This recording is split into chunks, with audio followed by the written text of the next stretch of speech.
八卦名师李少安善用代手喻经师。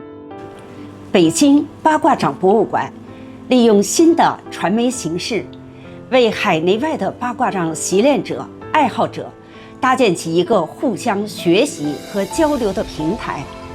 在这里，您可以见到久违的朋友，您可以找到失联的传人，您可以激发习武的斗志，更可以唤醒沉睡的文物。前几天，馆里就来了这样一位中年女士，她指着展板上李少安先生的照片说：“我是李先生的后人。”这位女士叫陈玉玲，她的姥爷既是李少安先生之子李云龙。在谈话间，陈玉玲女士小心翼翼地从一本影集中拿出一封发黄的信件。这封用毛笔写的信是1985年时任八卦掌研究会会长李子明先生写给他的姥爷李云龙的。信中老会长这样写道：“云龙，你全家好，北京武协八卦掌研究会会刊已出版，送你哥俩2本。云峰之册，请转交他好了。叔已老了，对云峰也帮不上他的忙，请你向他代吾致意好了。”寥寥数语，情真意长。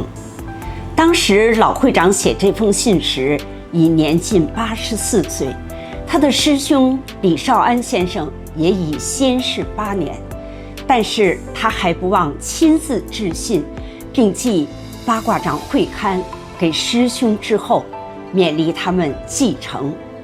同时字里行间也表达出自己年迈了不能帮师侄忙的遗憾。我想这表现出的就是武术人的情怀。陈玉玲女士将这封信捐给了八卦掌博物馆，博物馆也及时地为她颁发了捐赠证书和纪念品。这样一封压了40年的书信，揭开了尘封的历史和记忆。李少安先生号孟瑞，生于1888年，卒于1977年，是山东省海阳县南财院村人。李少安先生是八卦掌20名家梁振甫先生的入室弟子，是郭谷民先生、李子明先生的师兄。李少安先生自幼从家乡来到北京，在山东饭馆学徒。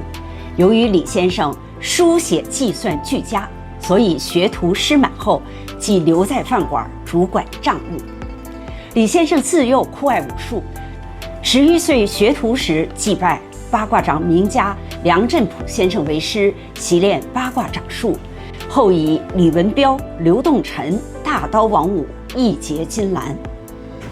李少安先生在练功时刻苦钻研，在使用时善用八卦掌的带法。2人较技，只要被他挨上，就会被他带出很远，故名满京师。李先生在山东饭馆做主管期间，每天早晨都练功。有一天，一个给饭馆送菜的人见李先生在那儿转圈，就不解地问：“您练的什么呀？”李先生说：“随便溜达溜达。”那送菜的人说：“我会摔跤。”李先生说：“你会摔跤，俺不会跌呀。”那送菜的人说：“那咱俩试试。”李先生千之再三，对方坚持非试不可，于是2人在院中周旋起来。送菜的一揪李先生胳膊，李先生一翻腕顺势一带，就把送菜的摔倒在地，跌闷了许久才缓过气来，再也不较劲了。杜云亭是八卦掌30名家郭谷民先生的弟子，是李少安先生的师侄，功夫相当不错。那个年代，师侄们也经常向师伯师叔讨教。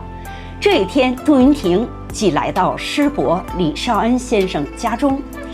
李少安先生一见师侄杜云亭来了，非常高兴，便对他说：“小伙子，咱爷儿俩试试。杜云亭一听师伯要试手，也非常高兴，于是二人便在院中走转起来。转了2、3圈后，杜云亭被李先生一带，腾空而起。眼见杜云亭要摔倒时，李先生用胳膊一横将他拦住，杜云亭的头又向下冲去。只见李先生一个进步，用手抓住杜云亭的后背，使将他轻轻放下。杜云亭起来后说道：“施大爷，您真行，这要是他人，这下小子我就没命了。”由此事可见，李少恩先生的功力非常深厚，名不虚传。据李少恩先生的后人陈玉玲女士回忆道，李先生晚年回到山东故里，当时他和儿子两家住得不远。